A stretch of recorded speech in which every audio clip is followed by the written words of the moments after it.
Welcome to Daily Lengthened Reflections, and today we shall reflect on the theme of Ash Wednesday, the call for conversion. Aside from Christmas and Easter, few days in our religious calendar connect with the popular imagination the way that Ash Wednesday does. Outside of pandemics, Ash Wednesday sees full churches. People who haven't been to Mass for months and sometimes years go looking for services where they can line up to get their ashes. But why? It is because this day makes a lot of sense. So many of us know that we have sinned.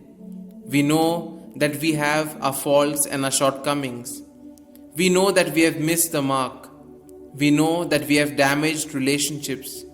We know that we haven't lived up to who we are meant to be. And we would like to make amends for all that we have done. This is the truth that Ash Wednesday touches.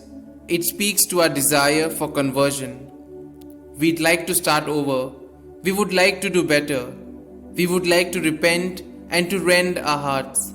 We want to tear through the hard rind that has built up through our negligence, our personal sin, our complicity in sinful structures. We want to be free to have our hearts beating fresh and unencumbered. Perhaps not everyone uses the word, but we'd really like to be holy. We'd like to be whole, complete, alive, and in love with what is truly good. Ash Wednesday gives us a chance to begin again with these good desires.